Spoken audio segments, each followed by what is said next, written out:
Bonjour Zélia, Bonjour Hélène. ça fait très longtemps qu'on ne s'est pas vu. Oui, mais le temps ne compte pas, tu sais bien. Non, C'est... voilà, alors je peux te dire qu'on s'est rencontrés en 2004. D'accord.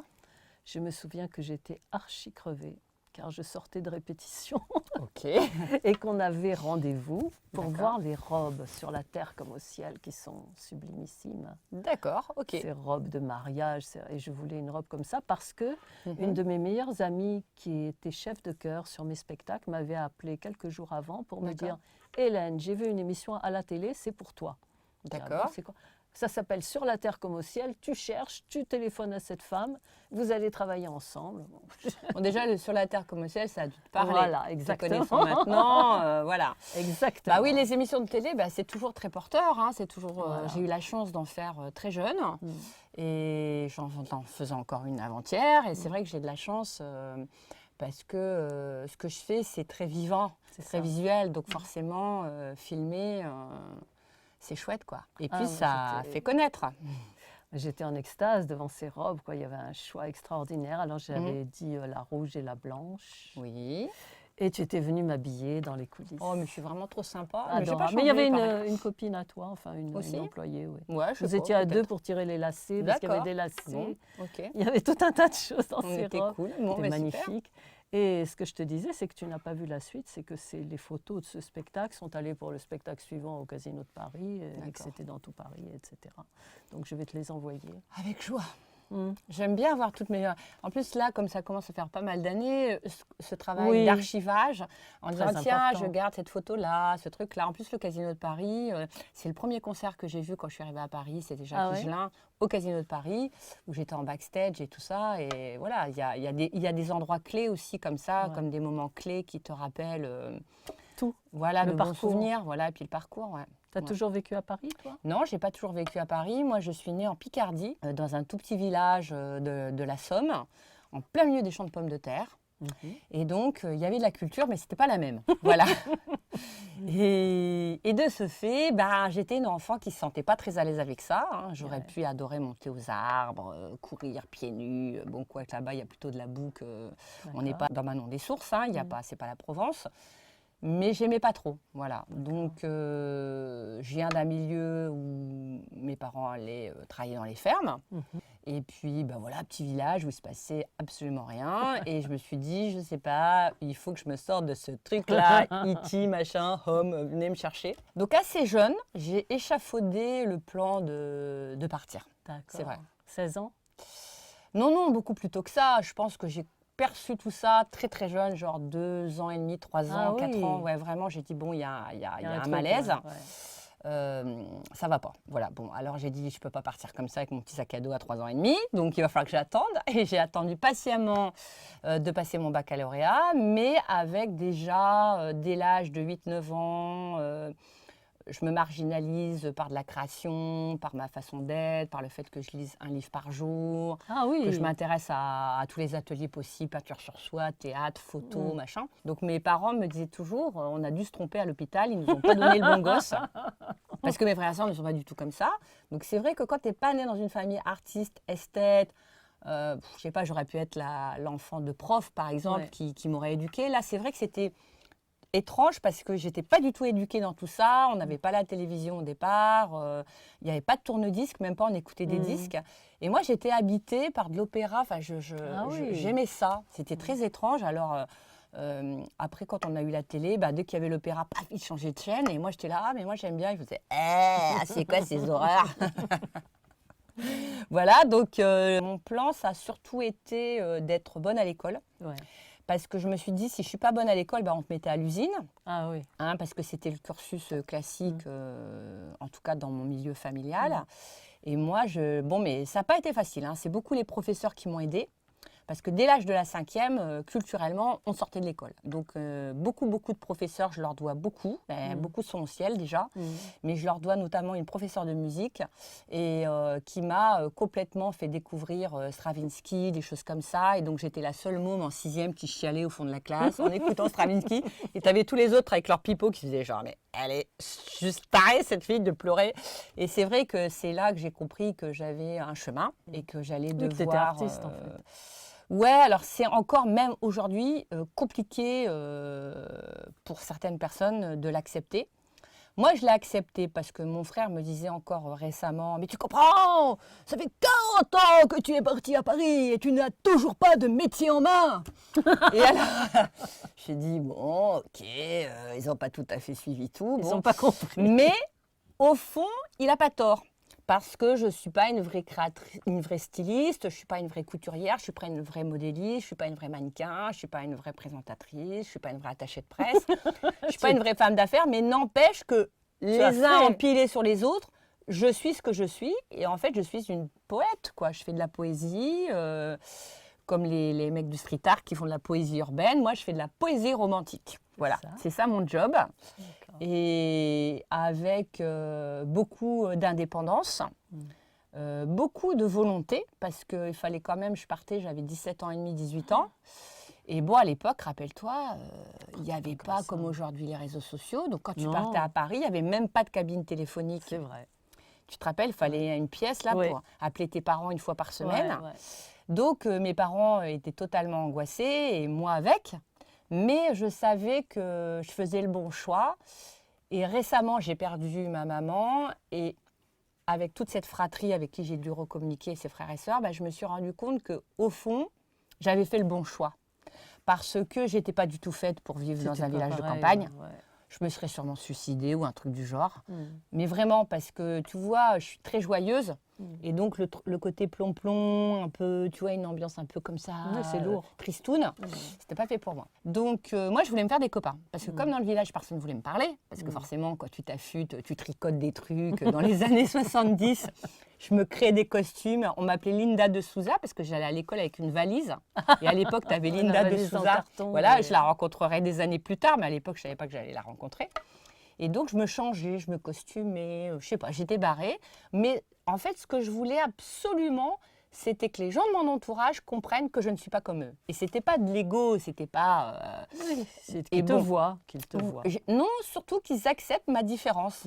Et en fait, c'est une forme d'intolérance. C'est-à-dire, le groupe Brassens se chantait très bien. Les braves gens n'aiment pas que tu sois différente d'eux. Donc, c'est vrai que ma façon de parler, ma façon de bouger, mes rêves, on me dit « Arrête de rêver que tu vas aller à Paris, blablabla. » Et puis, j'ai été bonne à l'école. J'aurais peut-être pu suivre des études aujourd'hui, je gagnerais certainement beaucoup plus d'argent parce que d'être bien diplômée, c'est important.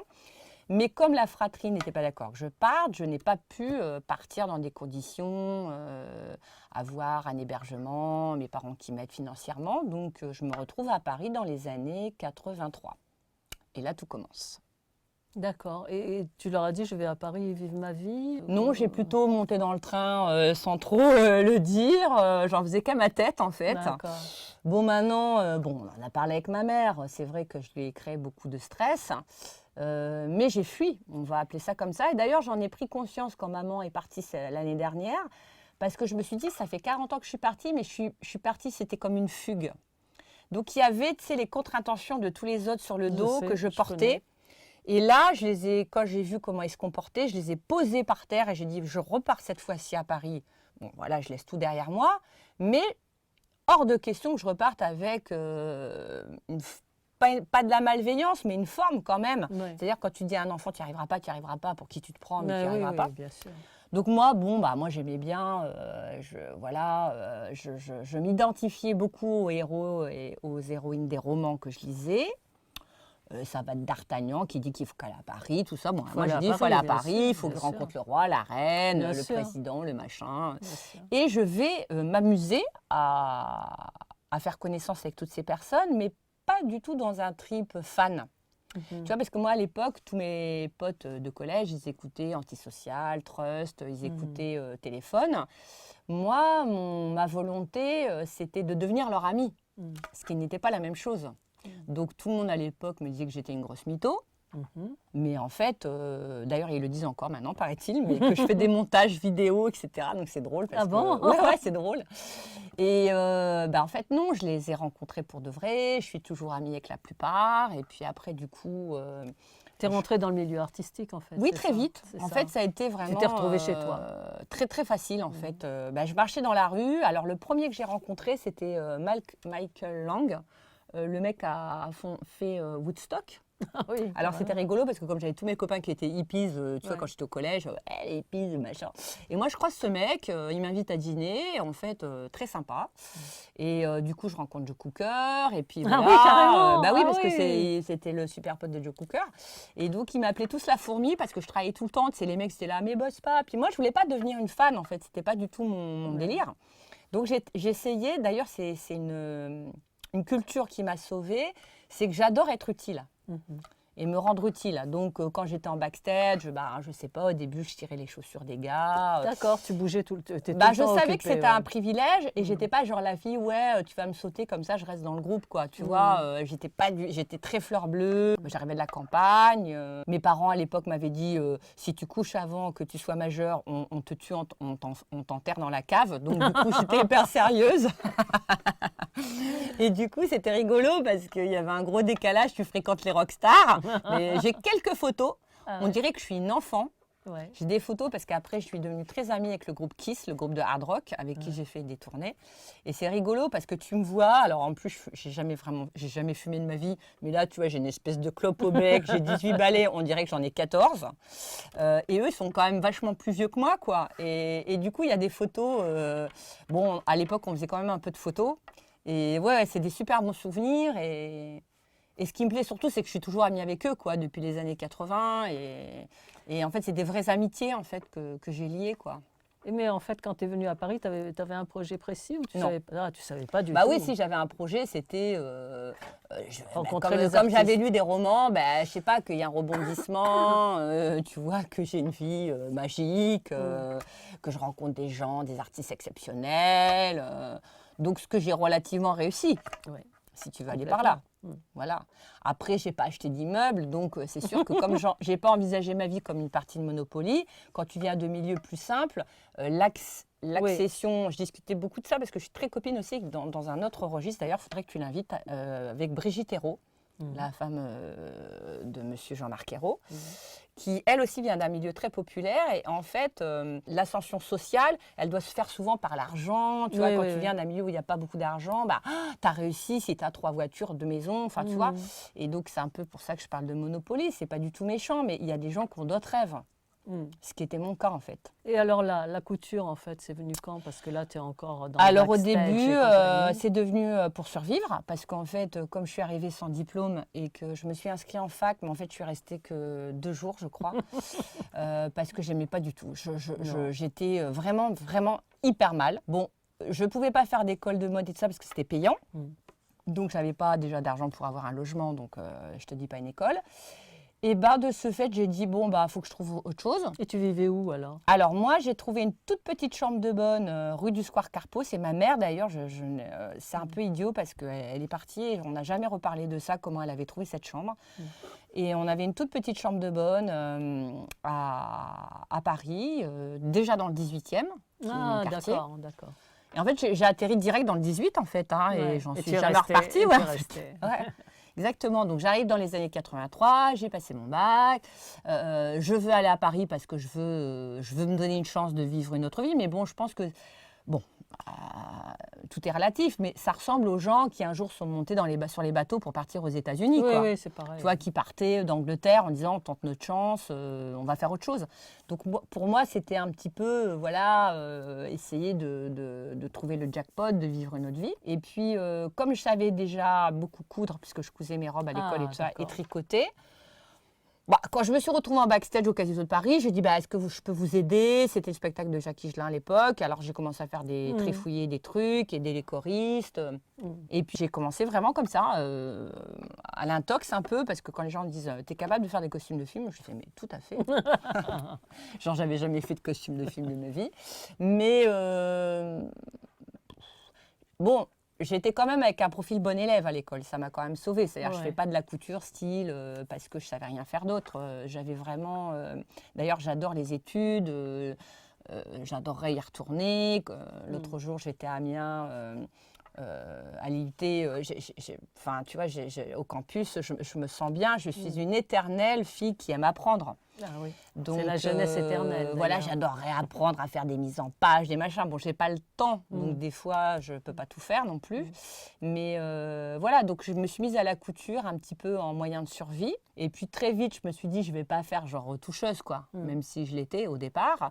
Et puis j'ai dit, bah, je vais gravir les échelons, comme ça, quoi. Bon, alors plein de gens te disent, oui, mais non, faut faire des écoles, parce que non, j'ai dit, écoutez, moi, j'ai pas le temps. Hein, donc je sautais dans les trains. Enfin, je suis une super sauteuse de train. Ouais. Genre une espèce de Belmondo, tu vois. Je saute d'un truc, je saute sur un avion, je ressaute sur un bazar. J'ai pas peur, je suis un peu casse-cou. Donc c'est vrai que très vite, donc je fais des tournées avec des artistes. Assez vite, je fais les costumes des Précieuses Ridicules qui se jouaient au Théâtre du Trianon à l'époque. Toujours dans ton quartier. Après au gymnase. Mais donc il y avait quand même 100, 150 costumes. Donc il fallait quand même être vachement réveillé, avec très peu de moyens. Évidemment, jeune metteur en scène, Pétia Vaillant à l'époque.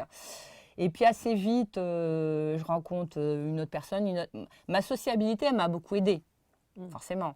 Et du coup, je fais dès 88 les costumes du film Amant sans pitié d'Éric Rochant. Et c'est vrai que je n'avais jamais fait de costume, mais ça ne m'a pas du tout arrêtée. Alors c'était singulier parce que c'est un film contemporain. Mais moi, je ne voulais pas aller faire du shopping, tu vois, aller acheter un pull dans un grand magasin. J'ai dit non, on va tout faire. Donc ce film, si un jour tu as l'occasion de le re-regarder, dis-toi bien que les pulls sont tricotés par moi, que les costumes sont fabriqués par moi, les robes sont fabriquées par moi, les caleçons que porte Hippolyte Girardot sont fabriqués par moi. Et que j'ai tout fait. Et que ce film a eu un énorme succès et que je pense que tu participes aux choses quand tu y amènes une énergie. C'est comme le café qui est torréfié, tu amènes un jus. Et moi, je suis souvent recrutée pour ça. Voilà, tu apportes la chance. La chance, puis surtout, je mets beaucoup de conviction dans mon travail. Un peu ce côté première de classe, donc je n'ai pas fait énormément de spectacles, mais quand j'en fais, ça marche. Là, je suis sur un projet avec Gaëtan Roussel, par exemple, et Sylvie Gaillard, qui est une auteure de BD, mais qui a écrit une comédie musicale pour enfants, et donc TF1 est en train de s'en occuper. Et bon, ils sont un peu surpris parce que j'ai une méthode de travail singulière, donc je lis le scénario. Si je kiffe tout le monde, parce que s'il y a un protagoniste qui ne me plaît pas, style j'aime pas l'auteur ou j'aime pas le directeur artistique, je peux pas. En fait, c'est comme si je partais sur un bateau et je me dis oh là là, il y en a deux que j'aime pas. Je dis non, mais moi ça va me faire des contreflux, je sais pas faire comme ça. Après, j'attends le casting, parce que tant que j'ai pas vu qui est qui, ils me disent vous pouvez pas nous faire un petit crowbar. D'abord, je ne dessine jamais, donc je fais pas de petits crowbars, je ne fais que des grands costumes, monsieur. Je ne fais pas de petits crowbars. Et tant que j'ai pas le casting, je ne peux pas créer, parce que je vais travailler plus sur les flux, sur les fluides, je me connecte. Et puis je leur dis écoutez, moi je ne sais pas ce que je vais faire, donc quand le costume sera fait, on fera des photos, et puis on aura l'affiche et tout ira très bien. Il me dit mais vous n'allez pas nous dire ce que vous allez faire? Mais je ne le sais pas moi-même, parce que je reçois. Tu sais, mon meilleur ami, c'était Didier Lockwood, le grand musicien de jazz. Oui, bien sûr, l'inspiration. Et lui, il le disait toujours, il disait, tu sais, on ne peut pas expliquer ça aux gens normaux. Il dit, non, on est là, une table, et puis tu as les trucs qui arrivent tout seuls, ça randonne notre corps, et puis on le fait. Et lui, il travaillait comme ça, et me disait toujours, toi et moi, on fait du jazz, tu fais de la couture comme du jazz, tu improvises. Et c'est vrai, j'improvise tout le temps. D'accord. Voilà.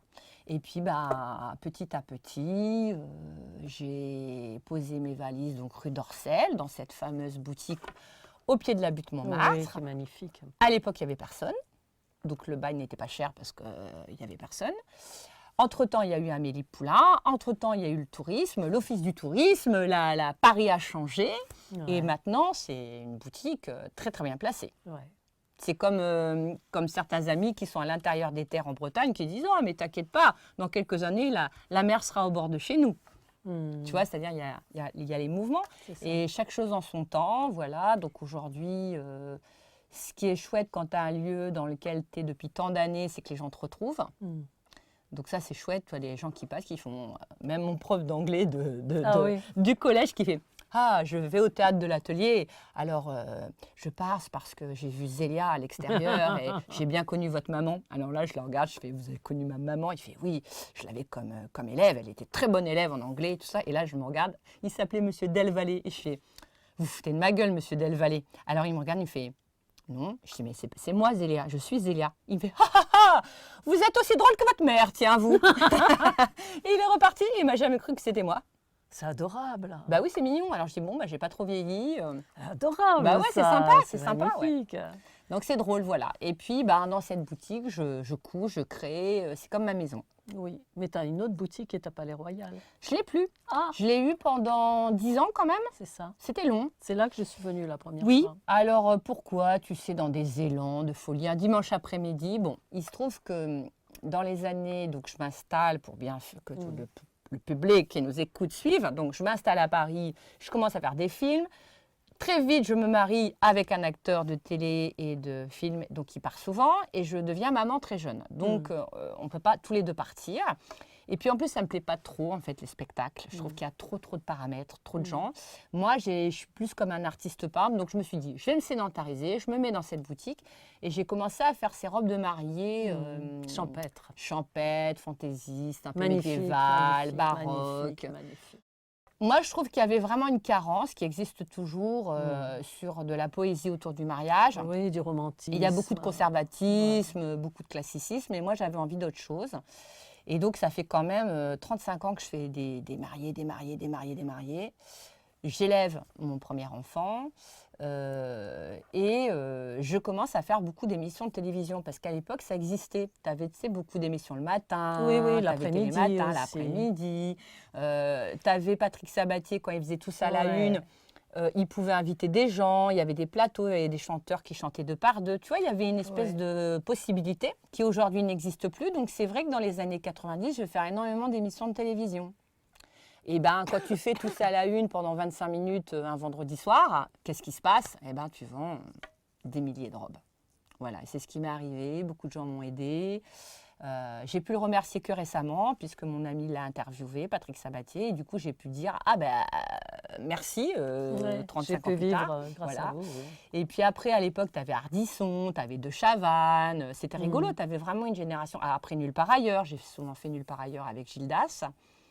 Et tu avais comme ça des genres de journalistes qui aimaient bien ce que j'étais, l'artiste que j'étais, et qui voyaient que je n'étais pas une marque de luxe, que je n'étais pas LVMH, parce que forcément, quand tu fais de la couture, les gens te disent « Est-ce que vous êtes haute couture Est-ce que vous êtes prête à porter? Est-ce que vous êtes je ne sais pas quoi, je ne sais pas quoi, je ne sais pas quoi ?» Je dis « Oh, moi, je ne suis rien de tout ça. Je suis juste Zélia. Sur la terre comme au ciel. Voilà, de mon vivant, je fais des robes. Après, comme dirait Michou, ce qui se passera après moi, on verra. Voilà, moi, je me préoccupe surtout de... Oui, dans l'instant. Ouais, surtout de bien m'occuper de ces femmes que je vois plus comme des patientes que comme des clientes et qui deviennent souvent des amies.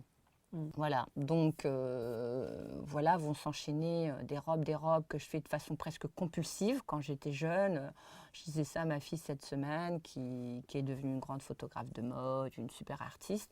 Et je disais, mais j'avais l'impression que les robes sortaient de mes doigts. Tu sais, j'en finissais une. J'étais claquée avec les deux gosses et tout, mais non, j'en recommençais une à pas d'heure, à 2h du matin. Incroyable. C'était un peu compulsif, voire maladif, mais en même temps, ça cartonnait. Hein. Et puis après, j'ai eu cette idée d'ouvrir une autre boutique, puis une autre boutique, et là, je me suis égarée. Là, je me suis égarée. Quand tu dis une autre boutique, tu parles de celle du Palais Royal? Alors, j'ai ouvert celle du Palais Royal, mais qui est un paquebot, 14 mètres de vitrine. Donc, rien que quand tu veux faire la vitrine, le rangement, le ménage, laisse tomber. Donc, en fait, ça ne m'a pas apporté grand-chose. Ça m'a apporté beaucoup de problèmes.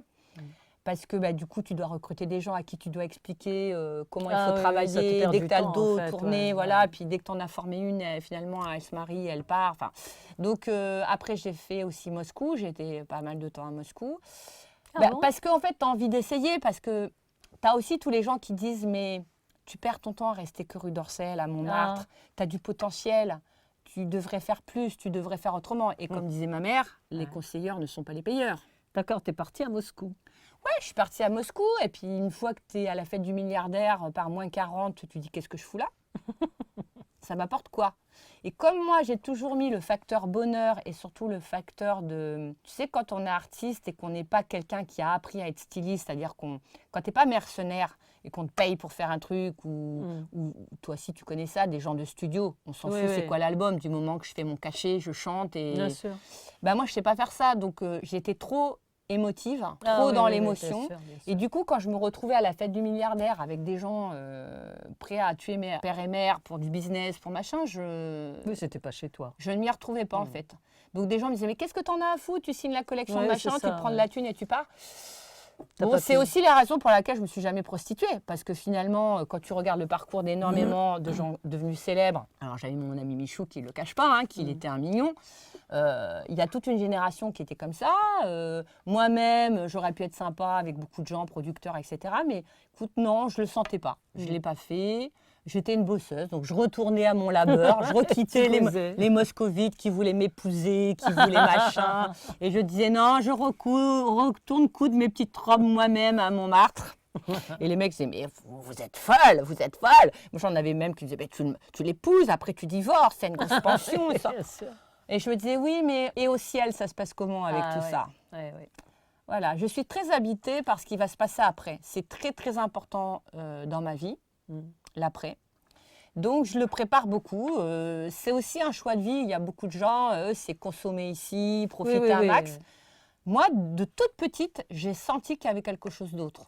D'où le titre sur la terre comme au ciel. Oui, tout à fait. Ouais. Donc, comme au ciel, je ne sais pas qu'est-ce qui va se passer comme au ciel. Mais bon, écoute, je le prépare à mort.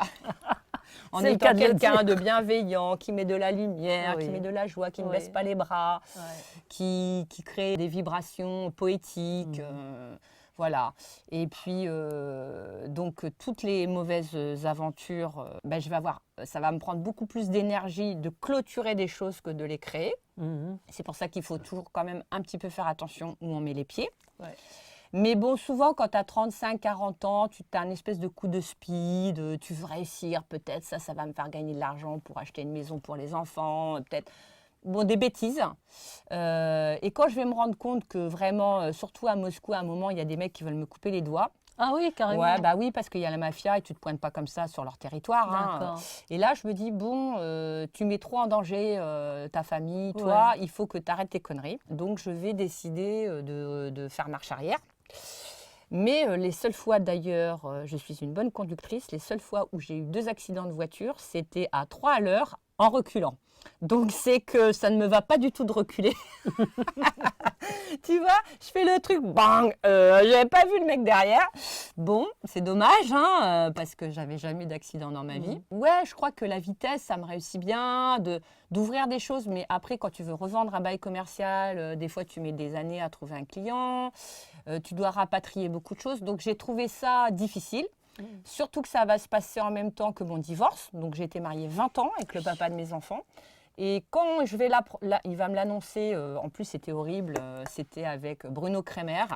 Il tournait à l'époque dans un Commissaire Maigret. Et moi, je suis fan de Commissaire Maigret. Donc j'étais trop contente d'aller à Prague sur le tournage. Et je sympathise avec Bruno Kremer. Et pendant le dîner, il met la main comme ça sur l'épaule de mon mari. Il me dit, vous avez une femme comme ça. Surtout, ne faites jamais la connerie de la quitter. Et d'accord, et on sort, c'est des scènes de film, et il neige, tu vois, et on traverse le pont des Amoureux à Prague, et là, mon mari me dit, écoute, je pars, j'ai quelqu'un d'autre. Et du coup, je fais, waouh. Et tu sais, c'est des espèces de scènes de film, tu te dis, attends, il y a des caméras, pas du tout. Donc là, pour moi, ça va être une descente aux enfers, parce que j'étais tellement romantique que je n'ai pas du tout géré. J'avoue, je pleurais tout le temps, je crois que j'ai dû pleurer 3 ans. Et du coup, pour les enfants, quelle année c'était ça? C'était pas très drôle, c'était dans les années 2002. Ah oui, c'est un peu quand je t'ai connue d'ailleurs. Et en fait, je vais plus avoir envie de faire de robes, parce que quand tu fais des robes de mariée, que tu es tellement premier degré, mon mari est parti, bon, c'était l'enfer. Et c'est vrai que je vais un peu lâcher l'affaire et je vais mettre beaucoup d'années à tilter, puisque de 2002 à peu près 2012-2013, je vais être dans un truc de bordel, quoi, on va appeler ça comme ça. Je vais aux États-Unis, je vais au Maroc, bon. Mais je me disperse. Enfin, je me disperse pas vraiment. En fait, je suis éclatée de l'intérieur. Et les gens pensent que je me disperse, c'est juste que j'essaie de m'accrocher à des branches qui passent. Ça, En fait, je suis en train d'être sur un fleuve comme ça, et j'attrape une branche, j'attrape une autre branche. Je me dis, après un moment, je vais à Ho Chi Minh avec Pierre Cardin dans le film. Pareil, là-bas, j'ai dit, ils vont me tuer. Parce que je n'étais pas d'accord pour signer des papiers. J'ai dit, je ne vais jamais ressortir de l'hôtel. Et en fait, j'étais folle parce que j'allais toute seule, j'étais kamikaze. Et à un moment, je dis, mais qu'est-ce que je fous dans tout ce bordel? Parce que j'ai essayé, pour sauver ce que j'avais déjà perdu, de trouver une autre bonne idée. Donc, monsieur, du coup, moi, je pensais que c'était des gens sérieux, que ça allait être bien. Puis, une fois là-bas, je m'apercevais que c'était encore un truc tarabiscoté. Et donc, quand je vais revenir en 2012-2013, je me dis, bon, là, ma chérie, il faut que tu te revisses la tête sur les épaules et que tu reprennes les choses en main. Mais tu t'appelles ma chérie. Ouais, je me parle à moi-même. Non, je m'aime bien. Je m'entends super bien avec moi. D'ailleurs, je passe des heures entières seule avec moi. Les gens font, mais t'aimes bien être seule? Ah, j'adore ça. Mais on n'est pas seul, en fait. Ouais, c'est ça l'histoire. Et c'est vrai que je vais me dire, bon, ma chérie, il faut que tu te recadres. Alors, je vais aussi avoir des rencontres, parce que le Seigneur est avec moi, je pense. Et je vais rencontrer Michel Pietrini en tombant en panne sur l'autoroute avec ma vieille berlingot dans le sud. Donc j'ai quand même des coups de bol parce que je tombe sur le mec qui est 34 ans président de Chanel Monde et qui est aussi le bras Bernard Arnault. Et là, le gars, quand il me voit, je suis au bord de la crise de nerfs avec mes gosses. Et en fait, il va m'inviter très gentiment à prendre un verre en me disant « Détendez-vous, on appelle la dépanneuse », des gens charmants. Et puis là, il va découvrir mon travail et il va me dire « Mais attends, t'es une artiste de ouf ». Il va me présenter à des gens, toujours de ce monde de l'argent, ça va toujours pas le faire. Et c'est là qu'il va me dire « Mais t'es hyper singulière ». Donc moi, je serai toi, je retourne à mes basiques. Et c'est là qu'il va un petit peu me donner la clé de retourner vers Montmartre et de reprendre un petit peu comme quand tu t'es trompé de chemin, tu repars là à l'origine. Où tout a commencé. Oui. Et je vais repartir là en me disant, bon, en fait, c'est pas que je retourne dans mon petit, comment on appelle ça là, le petit renard, il a un petit truc, terrier, et puis m'enfoncer. Non, je me suis dit, c'est là où je suis forte. Et c'est là aussi que tu vois qu'il y a le Sacré-Cœur, tu vois, il y a une force tellurique qui est très forte, que c'est un village, que ça me correspond à mon histoire, qu'il y a une forme de romantisme, que c'est moi aussi, et que là, il va falloir taper dans l'excellence puisque j'étais première de classe. Et j'ai dit, en fait, je m'étais trompée de chemin. Et il n'y a que les imbéciles, il n'y a que ceux qui ne font rien, qui ne se trompent jamais. Et je repars, alors je vais avoir une autre chance, je vais rencontrer un monsieur qui s'appelle Robert Léon. Robert Léon, c'est quelqu'un qui va arriver sur mon chemin comme ça. Et un jour où j'avais une grosse galère, parce que toutes mes histoires, ça fait quand même beaucoup de trous, parce que tu n'arrives pas à vendre le Palais Royal, ça te fait 200 000 en moins. Enfin, tu vois, c'est des grosses ardoises quand même. Et puis, il y a cet homme, un jour, qui m'invite à dîner. Alors, les hommes d'affaires aiment bien, parce que je pense que j'aurais pu faire des grandes études. Et les hommes d'affaires m'aiment bien, parce que j'ai un cerveau... Enfin, tu vois, je suis vive d'esprit. Oui, ça va vite.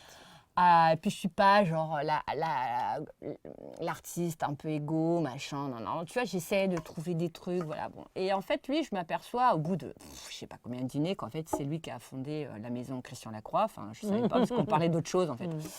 Et puis un jour, je lui dis, j'ai des emmerdes, j'ai des problèmes de trésorerie. Alors il me dit, bon, détends-toi, viens dîner. Je dis, non, je dîne pas. Il me dit, si, viens. Et puis, pendant le dîner, il est très classe, il m'achète des robes. Bon, c'est un monsieur qui est petit, un peu rondelé, qui ne porte pas de robe, je te le dis. Mais il m'a dit, les artistes, un peu comme du mécénat, il a dit, écoute, je vais t'acheter 30 robes. Il me dit, comme ça, tu prends un dessert et tu te détends. J'ai dit, mais qu'est-ce que tu vas faire tes robes? Il me dit, j'ai plein de femmes autour de moi, je vais les offrir. Bien sûr. Et là, je me suis dit, putain, il y a des gens super classe. Et donc, évidemment, je suis toujours très, très, très amie avec Robert. Et puis là, je vais me recentrer sur faire des défilés dans des châteaux, me rapprocher des artistes, parce que finalement, j'avais un petit peu arrêté d'habiller des artistes et je vais avoir beaucoup de chance parce que je me suis dit, je ne peux pas en habiller des milliers, donc il faut que ce soit des personnes qui soient vraiment dans ma veine, dans mon jus. Oui, bien sûr. Et donc, mon grand ami Didier Lockwood, qui était mon meilleur ami, va me présenter Patricia Petitbon. Et là, ça va être le grand amour. Parce que Patricia, elle a un petit nez de conte de fées, elle est rousse, elle est originale sur scène, c'est une grande chanteuse. Et je vais comme ça commencer à habiller Marie-Claude Pietragala, Deborah Waldman qui a repris la chef d'orchestre d'Argentine, qui a repris Avignon, le Grand Orchestre d'Avignon.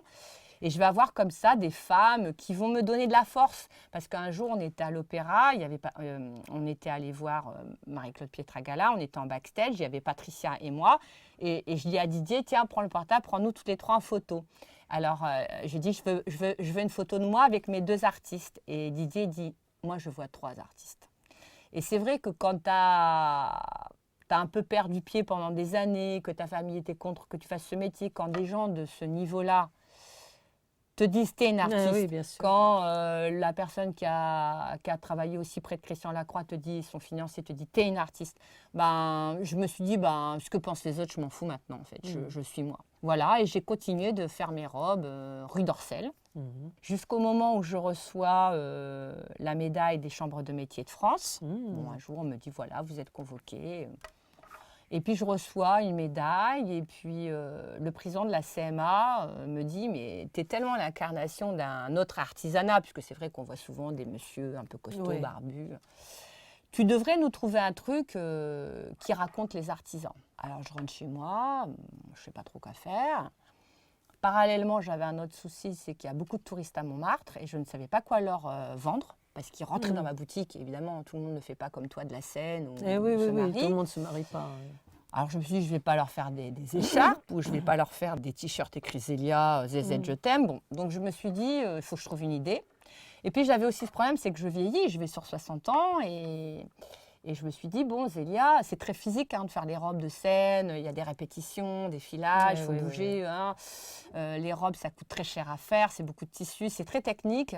Les filles mettent 5 heures à la choisir, il faut des essayages, elles ont minci au dernier moment. Donc je me suis dit, ah non, je ne vais pas à 70 balais où c'est le bagne. Donc je voulais trouver un produit pour commencer à anticiper si je devais lever le pied. Techniquement. Donc, c'était forcément un produit qui allait pouvoir se faire fabriquer par d'autres gens sans que ce soit grave, parce que mes robes, elles sont pas la même gueule quand c'est moi qui les fais. Et puis, je voulais que ce soit qu'il n'y ait pas de taille, je ne vais pas me coltiner du 36, du 38, du 40, je voulais pas que ça soit facile à acheter. Puis, je sais pas, j'ai eu une apparition. J'ai dit, mais ma pauvre fille, tu es venue à Paris parce que tu voulais une vie de princesse, mais les mariées sont habillées en princesse. Les chanteuses que tu habilles ont une vie de princesse. Elles vont dans des grands hôtels, elles voyagent. Mais toi, tu es Cendrillon, ma pauvre. Tu es derrière le fer à repasser depuis 35 ans.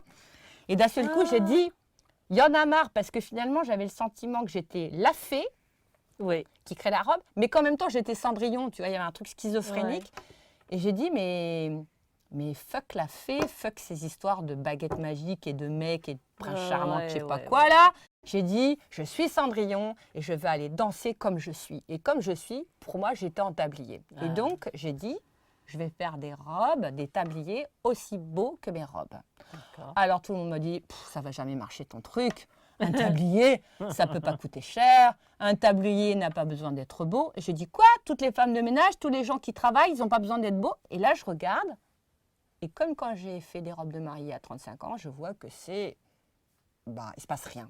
Il n'y a pas de beau tablier, il n'y a pas d'histoire, il n'y a pas de forme, il n'y a pas de tissu. Voilà. Et j'ai commencé à faire des tabliers. Et puis, j'ai commencé à les vendre comme ça. Quelle année c'était ça? Alors 13, ça, c'était... 14? Ah non, c'est beaucoup plus tard. C'était en 2017. Ah oui, c'est très récent. C'est très récent, 2017, 2018, 2019.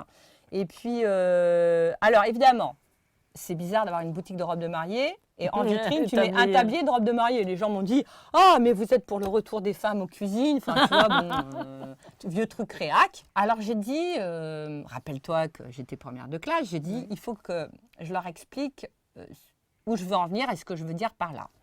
Donc, évidemment, tout le monde me dit « Ah, des tabliers, tu vas appeler tous les grands chefs. » Je dis « Ah, pas du tout, parce que je ne fais pas des tabliers pour les grands chefs. Ils en ont déjà, les blancs, là, les cols blancs. » J'ai dit « Non, non, non.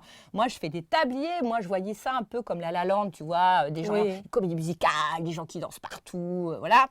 Tu fais le ménage chez toi, tu mets la musique, tu mets la radio et tu danses et tout. » Du coup, j'ai dit pour qu'ils comprennent que ce n'est pas sexiste, il faut qu'il y ait beaucoup d'hommes. Donc, je fais aussi des tabliers pour les hommes. Et pour qu'ils comprennent que ce n'est pas des tabliers de cuisine, il faut que je les sorte des cuisines. Et du coup, j'ai eu l'idée d'appeler ma communauté. Alors, dans l'ordre que tu aimes bien, Pierre Santini. Je te montrerai les photos demain de Pierre dans son beau tablier. Et puis, j'ai appelé Didier Locoud, Rachita. Ils ont tous mis le tablier. J'en ai appelé 100 comme ça. Didier Gustin, tout le monde. Axel Bauer. Et alors, c'était même de Imagination Legion. Et du coup, je les ai convoqués à 11h du matin à Montmartre, dans la rue, avec un apéro. J'ai dit, venez prendre l'apéro. Et j'ai mis un tablier à tout le monde. Et j'ai dit, on va faire un apéro dansant. Alors, il y avait thé dansant, mais moi, je fais un apéro dansant. Et là, la tête de mes voisins, tu vois, qui disent « Mais c'est qui toutes ces stars qui sont là ce matin ?» Je dis « C'est mes amis. » Ils font « Mais tu connais tous ces gens ?» Mais je dis « Mais oui, c'est mes amis. » Ah, mais t'as payé cher pour qu'ils viennent. Je pense que là, ça me coûterait très, très cher si je devais tous les payer et surtout, tous leur faire porter un tablier sous la pluie parce qu'il pleuvait. En plus, il tombait des créneaux. Et en fait, je les ai tous fait danser. J'ai des très belles images de ça, si tu veux voir. Oui. Et là, j'ai donné le ton. Tu sais que c'était un tablier pour bricoler, pour recevoir dans les cuisines ouvertes, pour s'amuser en cadeau. Tu vas chez des amis en week-end, tu ne sais pas quoi amener, tu amènes un tablier pour leur maison à l'île de Ré, tu vois, etc. Il n'y a pas de taille, si tu connais un peu le goût des gens. Et puis, j'ai commencé l'ascension là. En fait, j'ai un peu surfé sur Amélie Poulain. Tu vois, je voulais le fabuleux destin du tablier qui rêvait d'aller danser. Et en fait, les autres continuaient de dire ça ne va jamais marcher ton truc. Alors maintenant, j'en vends des milliers. Mais vraiment, je l'ai fait. En Chine, j'ai vu aussi. Non, c'est-à-dire en Chine. Je sais pas, j'ai vu une interview avec. Ah non, ça, c'est les Chinois qui viennent les acheter. Ah non, moi j'ai dit. Moi, mon rêve ultime, c'est évidemment parce que je me suis rendu compte que c'était super en idée cadeau. Donc, j'ai fait 3 départements, le lifestyle. Donc, le tablier qui est porté comme un vêtement. Donc, tu as envie de le mettre pour aller au marché, tu as envie de le mettre dans ta maison, au bord de ta piscine. Un peu comme les loups-boutins, tu en as 12 parce que tu en as un en Vichy que tu mets l'été au bord de ta piscine. Tu en as un l'hiver pour aller chercher tes potirons. Enfin, tu vois, c'est fashion, quoi. Et donc, il y a plein de filles qui commencent à les collectionner. Ouais. Et parce que je fais des formes, des trucs différents, je raconte des histoires. J'ai fait un département Nos pros ont du talent parce que je trouvais qu'il y avait une carence aussi chez les professionnels pour tout ce qui est ce qu'on appelle tablier de salle, donc les serveuses, les barman, les gens qui tiennent une épicerie bio, les salons de thé. Bon, il y a beaucoup de tabliers pour backstage, c'est-à-dire pour ne pas se salir, mais le tablier de présentation, il n'y en a pas.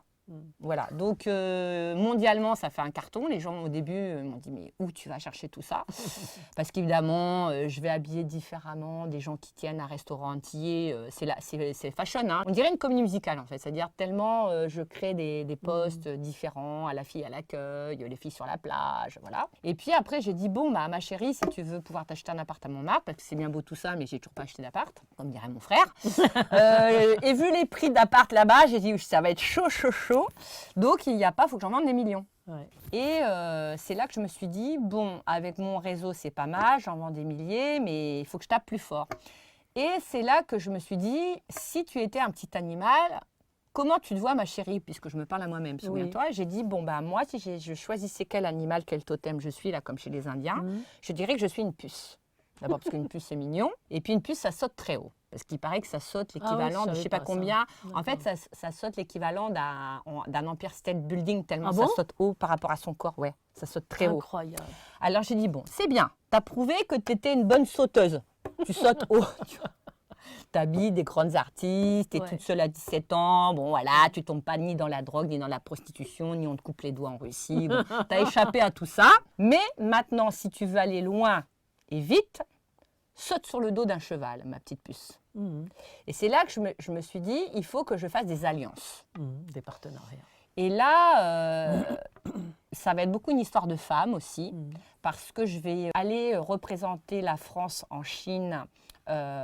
C'est complètement autre chose de la télé que tu as vue, mais j'ai été invitée par le gouvernement chinois pour incarner l'artisanat parisien, parce que rappelle-toi, j'ai une médaille, et je pars avec le patron du Moulin Rouge et le président de la Chambre des métiers. Et puis bon, je suis en Chine, c'est sympa, hein, je ne connaissais pas, j'imaginais pas du tout la Chine comme ça d'ailleurs au passage. Et quand je suis là-bas, il y a un gros décalage, parce qu'il nous présente le mec qui a toutes les chaînes de télé là-bas, et donc tout de suite, moi je lui dis, mais il n'y a jamais eu une série télé qui a été faite sur Montmartre. C'est Lalu. Oui. Quand tu vois comment le film a cartonné Amélie Poulain, 20 ans, 25 ans plus tard, faire un film où il y a les artistes avec des vrais artistes, tu vois, il y aurait un truc de ouf à faire. Donc moi, j'étais en train d'essayer de vendre aux gars le truc, tu vois. Et tu avais les autres qui n'étaient pas du tout dans ce move-là, ils étaient venus pour boire un coup, tu sais, bon, tu vois, les officiels, comment ils sont. Et donc, il y avait un gros décalage. Et quand je suis sortie, il y avait les jardins chinois où, tu sais, les femmes, elles font leur gym comme ça, les femmes, elles chantent, c'est génial, hein, de ce côté-là. Et j'ai prié. J'ai dit, bon, quand je rentre en France, il faut que ma vie, elle change. S'il vous plaît, envoyez-moi un flux. Et il y avait beaucoup d'hommes et ils parlaient que de politique. Et voilà. Et là-dedans, il y avait une femme. Et Et cette femme se trouve être la nouvelle directrice de l'Office du tourisme de Paris. Ah. Une nana géniale qui s'appelle Corinne Mengo. Et je parle avec elle et je lui dis, écoutez, il n'y a pas d'application, c'est-à-dire que les touristes, ils arrivent à Paris, ils voient le Louvre, ils voient le château de Versailles, ils voient le Georges Pompidou. Et puis, avenue de Rivoli, ils achètent des t-shirts fabriqués en Chine où c'est écrit Paris. Ou alors, ils vont chez Dior et chez Hermès qui ont déjà beaucoup d'argent. Et nous, ceux qui sont, soi-disant, d'après ce que dit Madame Hidalgo, une espèce d'effervescence de la ville, tous ces petits artisans. Les vrais artisans, oui. Pourquoi on n'a pas une application qui parle de nous, qui fait qu'une personne qui dit « je veux trouver », on l'a pour les restos maintenant, oui. ou même on nous met des étoiles, j'en sais rien, tu vois. Et elle me dit « ah mais c'est intéressant ce que vous dites ». Et je lui dis « voilà, moi j'ai vu que vous aviez un Instagram, Paris je t'aime ». Moi, j'ai 2000 followers sur mon Instagram, pourtant, qui est vachement bien. J'ai vachement de beau contenu, donc j'ai 5 étoiles sur le contenu, mais enfin, je ne vais pas acheter des trucs, comme tu disais. Et elle me dit, mais vous pensez à quoi? Je lui dis, moi, je pense que l'Office du tourisme, puisque vous avez tous les touristes qui vont vers vous, moi, j'aimerais bien que chaque touriste sache que j'existe et que je peux faire un joli tablier. C'est une bonne idée de cadeau à ramener, un truc fabriqué à Paris, qui raconte Paris. Donc moi, je ne veux pas faire des tabliers bleu, blanc, rouge ou des tabliers où c'est écrit Paris, mais je veux incarner Paris, je veux raconter Paris. Et comme je fais des robes de mariée depuis longtemps, je dis, voilà, pour Paris, je t'aime, je suis la créatrice qu'il vous faut pour incarner amour, glamour. Et là, moi, elle me fait, mais tout à fait. Et du coup, j'ai créé une collection de tabliers pour Paris, je t'aime. D'accord. Donc, je suis la première artisan à être distribuée officiellement sur le site de l'Office du tourisme de Paris. Et là, ils ont pris un stand sur le Made in France. Et donc, j'étais là avec mes tabliers. Et comme c'est tout nouveau, les gens se disaient, mais c'est quoi ce délire? L'Office du tourisme distribuue. Je dis, oui, je suis la première, comme souvent. Et c'est le début d'une très belle histoire parce que l'idée, moi, je leur donne du jus et je leur donne la possibilité de dire, regardez, on s'intéresse à nos artisans parce que ça va être le début, j'espère, d'une longue liste d'autres personnes comme moi qui vont avoir envie de créer des choses pour Paris je t'aime. Et puis, ça va donner la possibilité aux gens qui voyagent, mais c'est aussi, parce que dans les touristes, il y a les étrangers, mais il y a aussi les provinciaux. Moi, j'aime bien les provinciaux, je viens de la province. Des gens qui vont pouvoir découvrir des travaux d'artisans pointus, parce que l'idée, c'est pas de vendre des porte-clés, c'est vraiment de vendre des choses travaillées. Voilà, donc moi, je suis plutôt contente. C'est un parcours bien rempli. Des fois, j'aime bien me reposer parce qu'on me dit, est-ce que tu aimes te reposer? Oui. Oh, oui, alors. Mais c'est vrai que c'est beaucoup de travail de faire les robes de mariée, de faire les robes de scène ou les tenues de scène et de développer cette griffe de tablier. Mais écoute, je fais ce que je peux. Tu le fais, en tout cas. Et je le fais. Je ne me plains pas. C'est beaucoup de travail. Ouais. Parce que quand j'étais sur le Made in France, là, ce week-end, il y en avait qui disaient « Et vous fabriquez français ?» Tu vois, parce qu'il y avait tous les politiques. Tout le monde est venu sur ce salon. C'était the place to be pour tous les politiques. Alors, tu as beaucoup de jeunes qui font des écoles de commerce, qui ont racheté des usines, qui étaient dans des très mauvais espaces, qui faisaient des chaussettes, qui font des bérets, qui font des slips, qui font des petits polos à rayures, etc. Et qui donc remettent au goût du jour toutes ces maisons de tradition. Moi, je leur ai dit, mais moi, je suis hors compète. Je suis la fille qui coud tout ce que vous voyez, en fait. Et là, les gars, ils regardent les 500 tabliers, ils me font, vous vous foutez de notre gueule? Je fais, mais pas du tout, je couds tout. Et en fait, chez moi, moi, je danse, je mets de la musique, je le fais comme les sœurs qui prient là-haut au Sacré-Cœur. En fait, c'est un mouvement, c'est un truc qui sort. Je couds, je parle, je prends l'apéro. Cet après-midi, tu avais le bassiste d'FFF qui était là, Baby Nictus. 2 jours avant, c'est Pierre Santini qui vient boire un coup. C'est un lieu de vie. D'accord. Voilà, et ça serait super que les touristes voient ça. Parce que là, ils verraient quelque chose d'authentique, en fait. Voilà. Donc moi, je suis juste ça. C'est déjà énorme. Voilà. Alors, j'ai une question. On va sortir de la série télé, c'est ça que tu me dis? Non, je déconne. Oui, exactement. En fait, j'aimerais bien être présentatrice parce qu'à chaque fois que je fais une télé, tout le monde me dit « Ah, tu devrais être présentatrice », mais aucun producteur ne me propose rien. Donc, je suis déprimée parce que tout le monde m'appelle, même Patricia Petitbon, cette semaine, elle me dit « Mais vraiment, Zélia, il faudrait que tu sois présentatrice. » Je dis « Mais je veux bien, mais personne ne me propose rien. » Écoute, je lance un appel. On va y réfléchir. De toute façon, c'est enregistré. Voilà. Donc, c'est bon. Alors, donc la question, c'est quand tu étais au 36e dessous, parce que ça a dû t'arriver de temps en temps, comment tu remontes? C'est pour les gens. Alors, quand j'étais au 36e dessous, j'ai remonté péniblement. Donc, il faut pas lâcher. Mais ce qui était bien, c'est que j'ai tout de suite su faire la part de la tristesse. Ma fille, un jour, quand je suis sortie de cette crise, elle m'a dit « Maman, à partir de maintenant, tu as le droit d'être déçue, mais je t'interdis d'être triste. » C'est un très beau message. Oui, j'ai une fille géniale, c'est très beau. C'est vrai que j'étais dans la tristesse, mais j'ai préféré pleurer des années, mais ne pas tomber ni dans la colère, ni dans le ressentiment. Et je pense que c'est ça qui m'a sauvée. Tu vois, les gens me disent souvent, mais pourquoi tu n'as pas attaqué ton ex-mari qui t'aidait pas sur l'argent, tout ça. J'ai dit, c'est romantique. Non, j'y vais pas. Et les gens me disent... c'est une énergie. J'ai dit, non, j'y vais pas, c'est pas des bonnes énergies, vos histoires. Et là, j'ai une deuxième étape de vie qui était compliquée, qui a été la perte de ma maman. Je m'étais vachement rapprochée d'elle sur la fin, parce qu'au début, on était plutôt comme ça, conflictuels.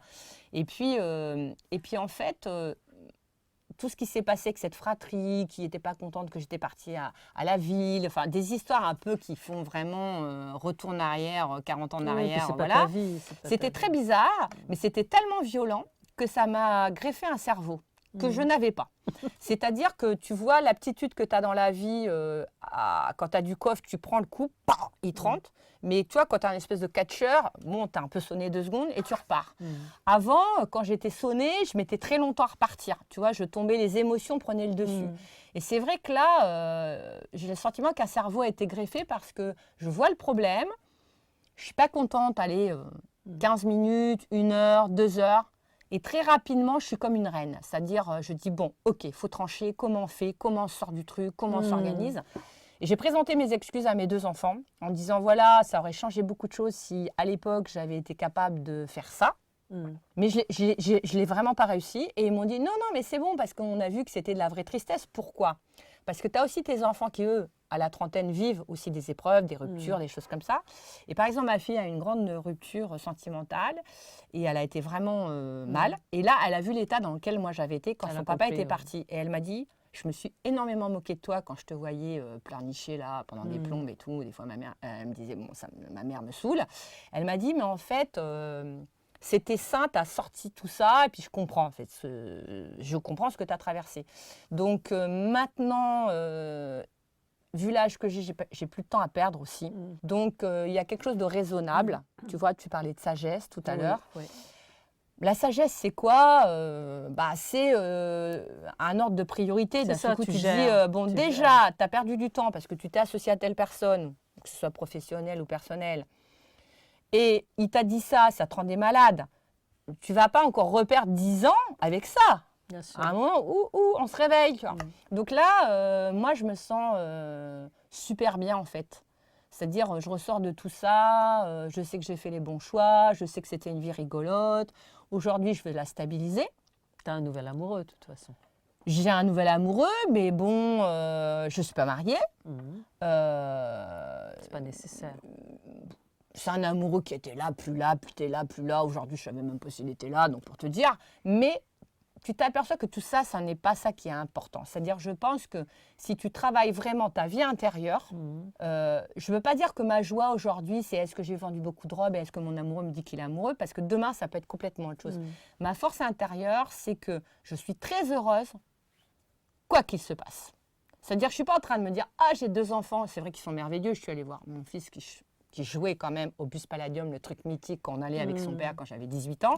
Donc j'étais pas peu fière, mais oui, c'est là, oui, peut-être je fais une télé, c'est génial, oui, mais ça ne peut pas être des choses de l'univers physique et matériel qui font que je suis heureuse à l'intérieur.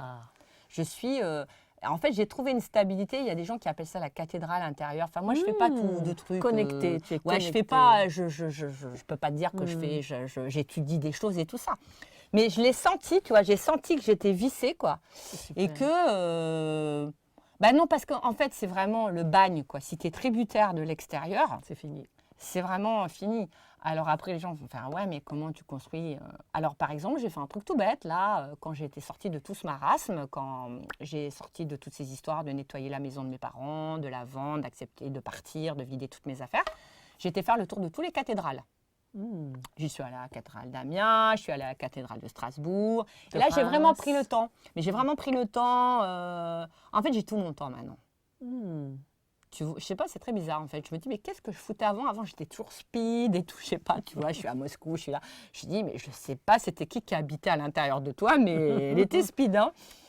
Et là, tu vois, il y a une joie à vraiment regarder le détail du vitrail. Et j'ai l'impression que c'est une autre personne qui m'habite. C'est trop étrange, en fait. C'est excellent, tout ça. Ouais, vachement stable. Je sais pas, c'est trop étrange. Donc, du coup, pour cette deuxième partie de vie, je pense que ça va être chouette. Puis même, tu vois, maintenant, les hommes d'affaires, les trucs arrivent, tac, tac, tac, et il y a comme la cathédrale intérieure, tu as aussi une protection, mais c'est incroyable, hein, c'est-à-dire les gars, ils n'arrivent même plus à avancer, ouais, quoi. Ils essayent de m'arnaquer avant de commencer, et là, je fais, il me faut quoi? Je fais, non, mais je t'ai vu, je t'ai calculé déjà, t'oublies, même pas tu me parles. Les gens font, mais vous êtes radical. Ouais, j'ai pas du tout de temps à perdre, parce que tout mon temps, c'est de vraiment être présente quand je vais à l'opéra, de vraiment... Avant, tu vois, j'y allais, mais je sais pas, j'étais speed dans les loges, je voyais pas tous les détails. Et là, c'est comme si j'avais des explosions de couleurs. Tu vois, je vois les trucs au loin, je vois le mec qui est au bord de sa fenêtre. Je dis, non, tu vois, genre, tu sais, comme dans les films, là, il y a quelqu'un d'autre qui habite là. Voilà, puis tranquille, quoi. Si je dois rester juste la fille qui coud des tabliers, de toute façon, j'ai extrêmement beaucoup d'entraînement. Oui, donc ça ira quand même. Je ne vais pas me crever comme ça. J'ai l'énergie pour le faire.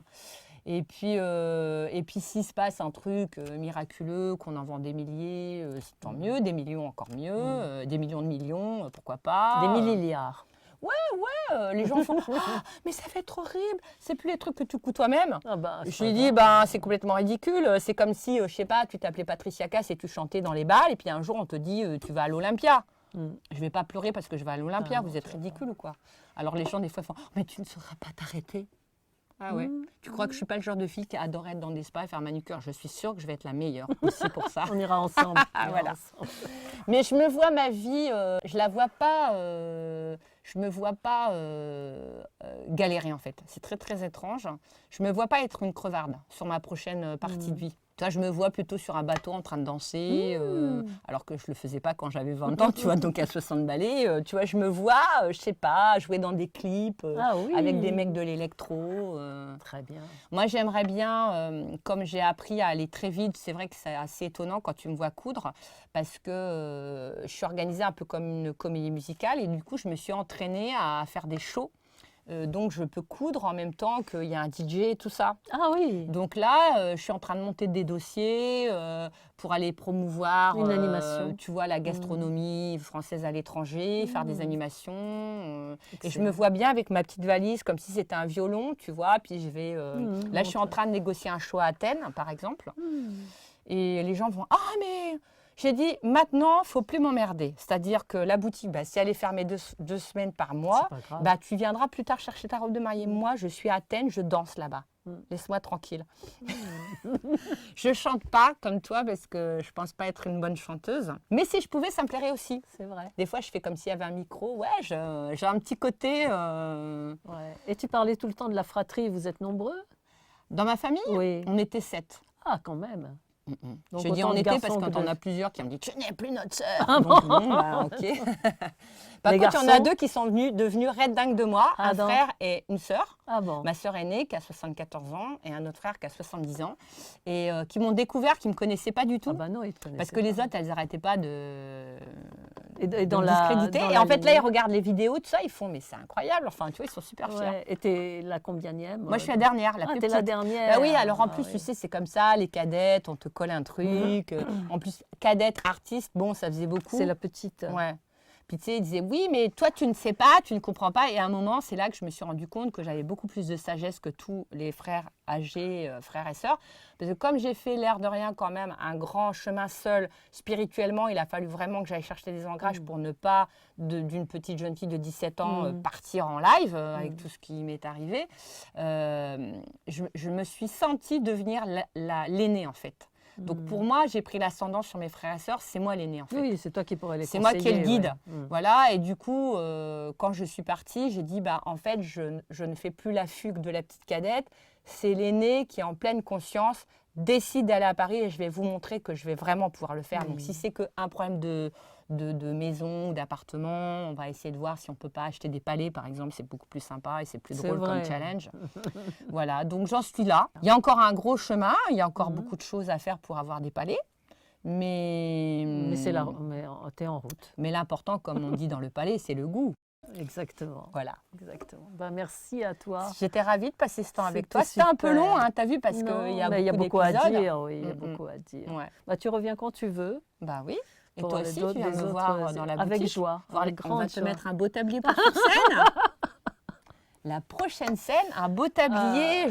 J'en ai fait là pour Paris Je t'aime avec des paillettes. Tu sais, tu serais belle. Pour les conférences de presse. Bah oui. Non, mais tu rigoles, mais je suis sûre que tu vas les adorer. Ah, mais je vais adorer, oui. Voilà. Absolument. Elles sont avec des paillettes. Ok, avec joie. Je te fais des gros bisous. Moi aussi. Merci d'avoir pensé à moi, en tout cas, après toutes ces années. Ça s'est affiché sur mon portable. Ça me fait plaisir, vraiment. Et merci à cette magnifique chaîne, parce que bonheur, dans bonheur, il y a un bonheur. Ouais, oui.